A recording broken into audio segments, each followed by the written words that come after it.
In this video, I'd like to look at the problem students have when they start the sentence with a verb. This is a really good writing technique, but it often leads to a particular problem. And that problem is you're starting something in a continuous action. So the ing gives you something that's continuing. And you need something in the sentence that's going to end it.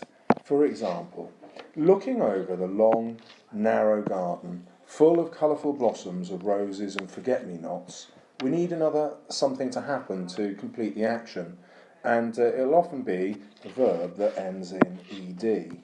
So I might rewrite that as looking over the long narrow garden, full of colourful blossoms of roses and forget-me-nots, I noticed a badger had been killed, and so my verb was noticed. So you'll see that it's the ed ending that completes the action, and you have to have that in your sentence. Here's another one.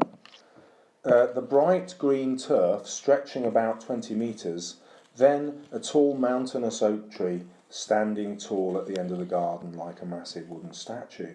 So we've got this verb that ends in ing and this one, and that presents us with a problem because it's not a sentence that makes sense yet, as the action isn't completed. A simple solution here is to turn standing into past tense, and so that would be stood. It's an irregular verb, so it doesn't end in ed, but you get the idea. Once you've got a completed action, it's over and done with in the past, then your sentence is fine. Here you'll see that the writer's done it correctly. All of the family gathered in a cluster by the barbecue. Now that is a sentence that makes sense on its own because the action is completed. Happily, they are all in conversation and smiling with joy. Now here's a slight problem that I often see, and it's the problem of tense. Because the writer hasn't finished an action, he hasn't written either in the past or the present tense. It's just happening, looking.